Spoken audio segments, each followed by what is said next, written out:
दुनिया की तमाम छोटी और बड़ी खबरों के लिए हमारे चैनल को सब्सक्राइब करना न भूलें और बेल का बटन जरूर दबाएं।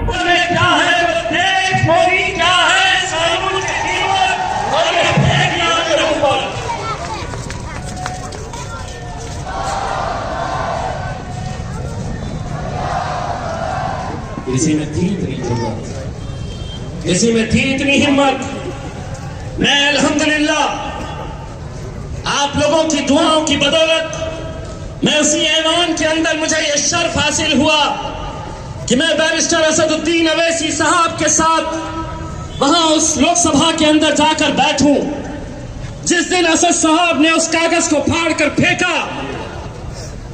उनके खिलाफ कैसे कैसे नारे लगाए जा रहे थे और मैं बैठकर यह सोच रहा था कि आखिर असद साहब को यह हिम्मत कहां से मिलती है, इतनी जुर्रत, इतनी ताकत उन्हें कहां से मिलती है कि मोदी साहब की आंखों में आंखें डालकर, अमित शाह साहब की आंखों में आंखें डालकर वो अगर ये फैसला लेते हैं कि मैं तुमसे सवाल करूंगा, ये हिम्मत कहां से आती है? मुझे जवाब मिलता है जब मैं अहमदाबाद के जोहापुरा में आता हूं तो जवाब मिलता है ये हिम्मत असदुद्दीन अवैसी को यहां से मिलती है। मेरे भाइयों, ये यहां से मिलती है। ये आप लोगों की ताकत है जो आज असदुद्दीन अवैसी साहब इतना डटकर मुकाबला कर रहे। लोग कहते हैं कि नहीं, ये सरकार किसी को भी अंदर डाल देगी, इंक्वायरी लगा देगी, जेल भेज देगी।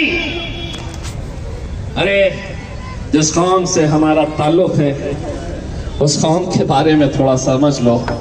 हम डरते हैं, ये कौम डरती है।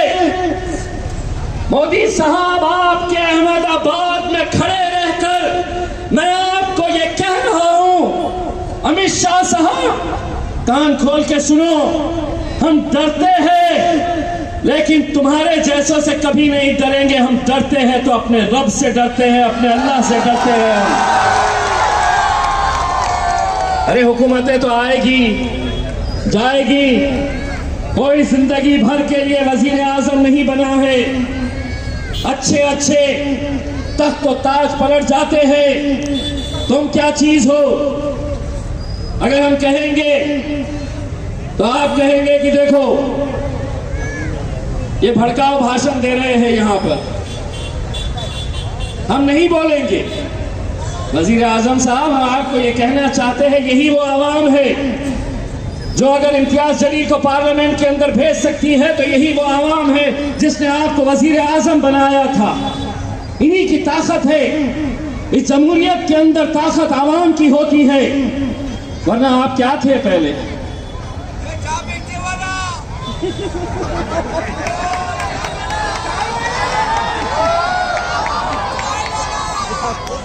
चाचा, ये जलसा खत्म होने के बाद मैं आपसे गले मिलना चाहूंगा। सुनिए, मैंने पूछा वो क्या करते थे, क्या करते थे? बोलिए, क्या बेचते थे?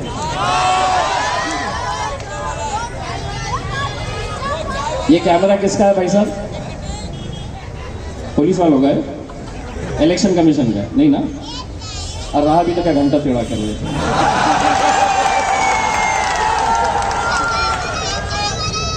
अब ये है, अब ये बोलेंगे हमारे को कि देखो ये वजीर आजम को चाय वाला बोले। हमने बोले? मेरे मुंह से सुने? आपके कैमरे में रिकॉर्ड हुआ क्या मैंने बोला करके? नहीं, मैंने सवाल किया, जवाब चचा ने दिए। केस बनता क्या बाबा? अब वो कांग्रेस वाला रात में जाएगा पुलिस स्टेशन, पुलिस वालों को बोलेगा देखो वो मजलिस का आया था सांसद, यहाँ पर हमारे वजीर आजम को चाय वाला बोल के गया। उन्हें चाय बेचते थे तो हमने चाय वाला बोले, अगर पकोड़े बेचते थे तो हम पकोड़े वाला बोले होते, भजिए बेचते थे तो भजिए वाला बोले होते। उसको आप ही ने हमको बताया, हमने कहा आपके हाथ की चाय पी, आपने पूरे देश को बताया कि मैं चाय बेचता था करके। उसमें अब वो जाएगा और बोलेगा इनके ऊपर केस करो करके। अब केस बनता नहीं है, इसलिए बनता नहीं है कि अब हम इतने होशियार हो चुके हैं कि हमको क्या बोलना है, कैसा बोलना है, कितना बोलना है। अब हम अपनी आवाम के साथ एक ऐसा रिश्ता बना लिए हैं कि अब हम इशारों में भी बात करते हैं तो पब्लिक समझ जाती है। और केस की जगह क्या मिलता है तो बाबा जी का ठिल्लू मिलता है। तो बहुत परेशान है ये इतने परेशान है हमसे कि कहते हैं कि पहले एक ही था, पूरे पार्लियामेंट के अंदर एक ही था, ये दूसरा भी आया है, ये भी बोलता है। मजलिस गूंगे मुक्के और बहरों की जमात नहीं है, बोलने वालों की जमात है मेरे भाई।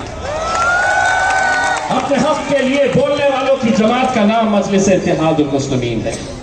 बहुत परेशान होते थे, ये कहते थे कि नहीं ये तो एक ही हैदराबाद की इनकी एक एमपी की सीट आती है, हैदराबाद के बाहर ये जीत नहीं सकते हैं। हम जीते, हम बाहर गए, हम लड़े तो हम जीते। लेकिन आज सबको तकलीफ इस बात की सता रही है कि नहीं, इस मुल्क के अंदर हर कोई लड़ सकता है इलेक्शन, मजलिस ने नहीं लड़ना चाहिए, मजलिस ने नहीं लड़ना चाहिए। सारे हथकंडे अपनाए जा रहे हैं, तमाम राजनीतिक पार्टियां एक साथ हो जाती। हम बिहार के अंदर गए, वही बातें हमको सुनने को मिली कि नहीं ये सिर्फ वोट काटेंगे, हम लड़े तो हम जीते। लोग कहते हैं दो ही तो है। 20 साल पहले भाजपा के कितने सांसद थे आपको पता है? 2। अभी हम कितने हैं? समझ जाओ मोदी जी कांग्रेस वालों भी समझ जाओ, वो 2 थे 300 पे गए हैं, हम भी आगे जा सकते हैं। आंकड़ों मायने नहीं रखते हैं, आंकड़े मायने नहीं रखते हैं। ऐवानों के अंदर तो तुमको भी भेजा है, क्यों आवाज नहीं उठाते? हम जब गए वहां पर तो एक साहब ने हमसे कहा इतना बड़ा ऐवान है, इतना बड़ा सदन है, तुम 2 ही तो है, क्या कर लेंगे? इतने बड़े ऐवान के अंदर क्या कर सकते? आप लोग बैठिए, हमारी माएँ और बहनें उधर से देख रही हैं, उनको भी देखने का मौका दीजिए, बैठ जाइए। तो उन्होंने कहा कि 550 का ऐवान है, आप 2 ही तो है। अब उसने सवाल कर दिया, जवाब तो मुझे देना था। मैं कहा खामोश बैठता। मैं बोला कभी जंगल गया है क्या तू? तो बोले क्या मतलब? मैं बोला जंगल में कुत्ते बिल्लियों की गिनती नहीं होती है, शेर कितने हैं ये देखे जाते हैं। मेरे भाई शेर कितने हैं ये देखे जाते हैं। क्या है, आंकड़े लेके बैठे हैं कि हमारे इतने सांसद आए, अगर लेकिन मुंह में लड्डू लेकर बैठे हैं, अगर आवाज तुम्हारी आवाज उस वहां पे उस ऐवान के अंदर नहीं पहुंचा रहे हैं तो क्या मतलब है? मुल्क के हालात तो अब ऐसे हो गए हैं कि कुछ भी कर लो। अंधभक्तों की ये हालत हो गई। मुबारकबाद देना चाहूंगा कि गुजरात के ही वजीर आजम है, 100 रुपये पेट्रोल हो गया है, 100 रुपये पेट्रोल हो गया है। और जो भक्त है वो इतने खुश है, बोले मोदी मोदी मोदी 100 रुपये में। बोले देखे इससे पहले किसने किया था? क्या 100? हमारे मोदी जी ने किया। चाइना अंदर घुस रही है हमारे सरहदों के अंदर, इतने खुश। देखो पहले कभी घुसी थी क्या? हमारे मोदी जी ने घुसाए। अरे अंधभक्ति की भी एक सीमा होती है। सोचो ये मुल्क कहां जा रहा है। और हम है कि हम बटे हुए, बिखरे हुए, अलग अलग फिरकों में बटे हुए, अलग अलग जमातों के अंदर बटे हुए, अलग अलग सियासी पार्टियों के अंदर बटे हुए। कब खड़े होगी हमारी क़यादत? इन बच्चों के मुस्तकबिल के बारे में कौन सोचेगा? 1024 करोड़ रुपया माइनॉरिटी का बजट इस साल कम कर दिया गया है। 1024 करोड़ रुपया जो कांग्रेस का उम्मीदवार तुमसे वोट मांगने के लिए आ रहा है, उससे एक सवाल करो कि तेरे 18 एमपीज ने, तेरी पार्टी के 18 एमपीज ने बजट के ऊपर भाषण दिया। किसी एक एमपी का नाम बताओ जिन्होंने आपका यह मुद्दा उठाया। 1024 करोड़ रुपए में जो स्कॉलरशिप बच्चों की थी, जो स्कूल खोले जाने वाले थे, जो हमारी बच्ची के कॉलेजेस खुलने वाले थे, ये पूरा पैसा खत्म कर दिया गया।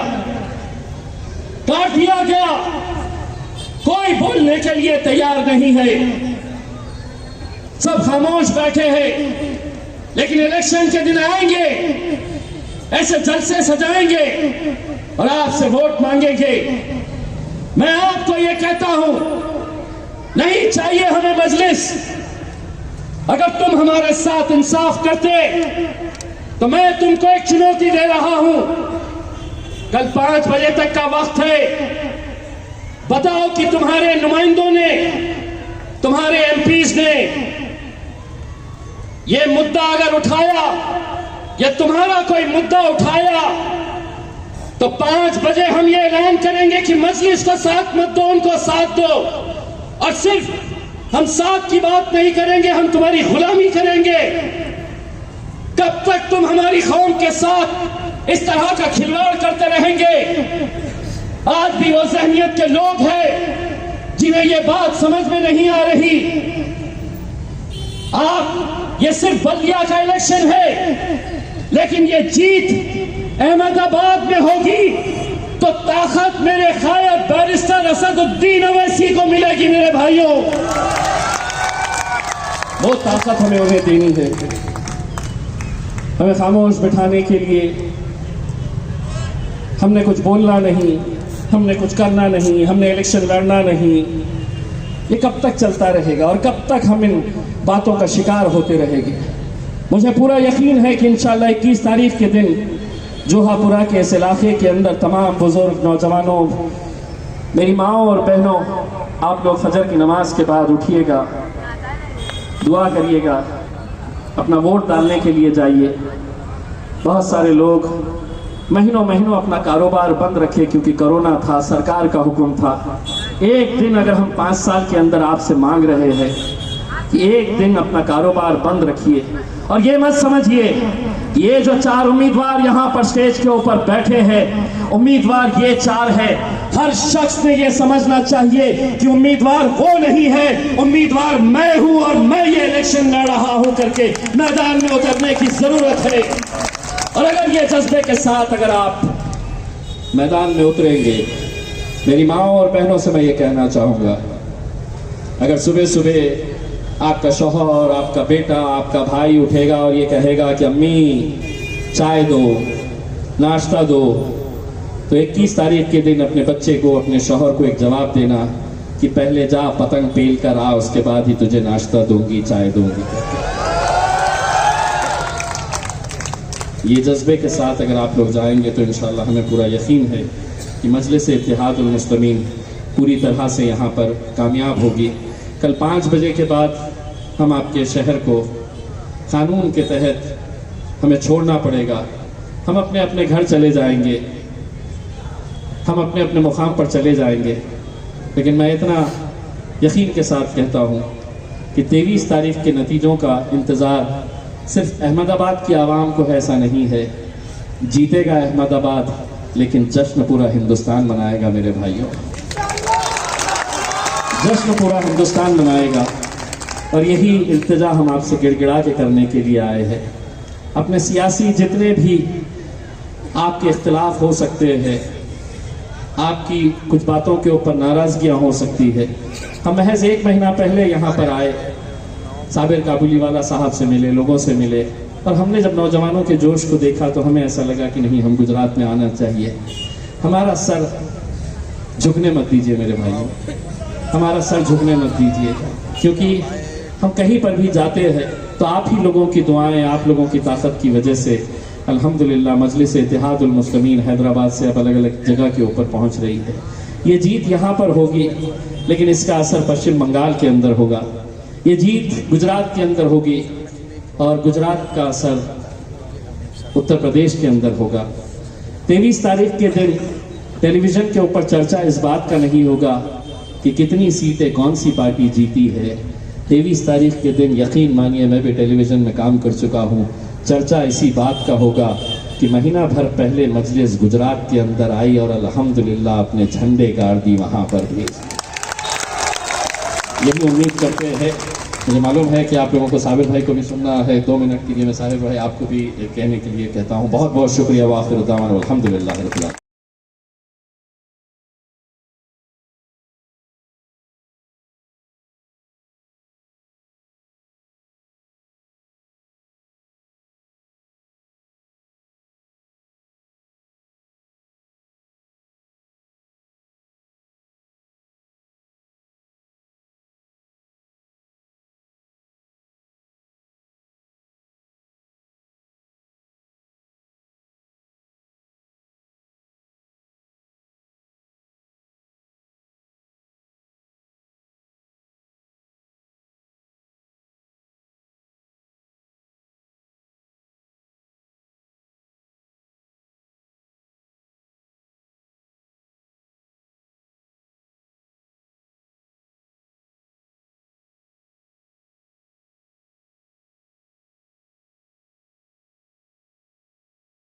आप देख रहे हैं देश लाइव, देश की आवाज।